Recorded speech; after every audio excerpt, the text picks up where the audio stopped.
रुई के कारखाने से बिजनेस की शुरुआत, दुनिया में जमाई अपनी और भारत की धाक।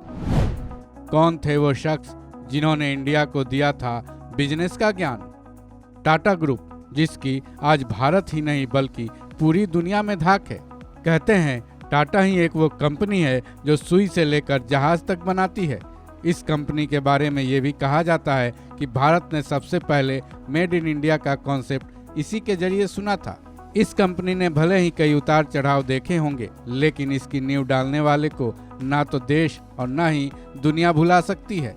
टाटा कंपनी की नींव डालने वाले शख्स के बारे में तो यहाँ तक कहा जाता है कि इंडिया ने आज़ादी के बाद बिजनेस करना इन्हीं से सीखा था। कौन थे वो शख्स जिन्होंने टाटा ग्रुप ऑफ कंपनीज की नींव डाली थी और ऐसा क्या किया था कि उन्हें भुलाया नहीं जा सकता?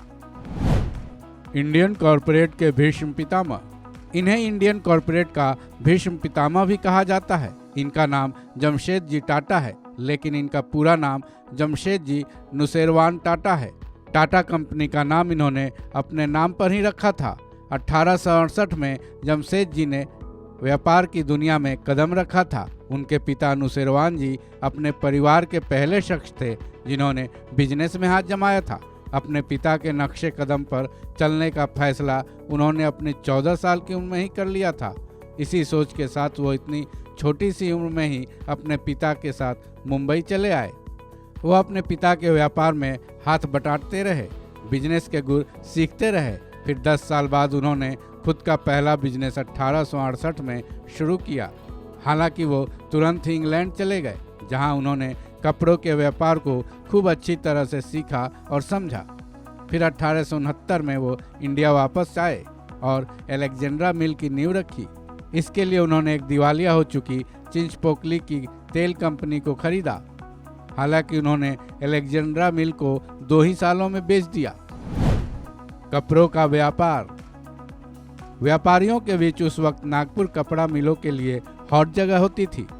इसकी वजह यह थी कि यहाँ के आसपास के इलाकों में कपास का उत्पादन सबसे अधिक होता था। पानी और ईंधन की आपूर्ति भी यहाँ काफ़ी अच्छी थी। साथ ही रेलवे जंक्शन उन इलाकों से काफ़ी नज़दीक थे। अपनी दूरदर्शी सोच और तैयार माल पर लागत कम हो जाने के चलते जमशेद जी ने 1874 में 1.5 लाख का निवेश कर एक रुई का कारखाना लगाया था। इससे पहले 1873 में वो शिपिंग कंपनी टाटा लाइन की नींव डाल चुके थे। इसके बाद तो वो लगातार आगे बढ़ते गए। टाटा ग्रुप की शुरुआत। दरअसल 1869 तक टाटा परिवार को काफ़ी छोटा व्यापारी माना जाता था, लेकिन जब जमशेद जी टाटा ने अपनी पहली औद्योगिक कंपनी की नींव डाली, जिसका नाम इम्प्रेस मिल था, लोगों का भ्रम टूट सा गया। कहते हैं अपनी कंपनी की शुरुआत करने के पीछे उनकी सोच भारत को आत्मनिर्भर बनाना था। तभी तो उन्होंने एक के बाद एक 4 बड़े व्यापार में हाथ आजमाया, जो कि एक स्टील कंपनी, एक वर्ल्ड क्लास होटल जो कि ताज होटल है, एजुकेशनल इंस्टीट्यूट और जल विद्युत परियोजना थी। इन कंपनियों के जरिए उन्होंने उस वक्त के हजारों युवाओं को न केवल रोजगार दिया, बल्कि अपने ही देश में बनने वाले सामानों से भी परिचित कराया। दुनिया में दिलाई भारत की पहचान। कहा जाता है कि जमशेद जी टाटा ने न केवल दुनिया में भारत की पहचान दिलाई, बल्कि भारत को बिजनेस करने के गुर भी सिखाए। उनकी चारों कंपनियां अपने समय के हिसाब से काफ़ी आगे थी। जमशेदपुर में उन्होंने टाटा स्टील की नींव रखी। मुंबई में ताज होटल बनाने के अलावा उन्होंने पहली देसी कंज्यूमर गुड्स कंपनी भी बनाई। इसके अलावा टाटा ने भारत को पहली एविएशन कंपनी भी दी, जिसका नाम टाटा एयरलाइंस था।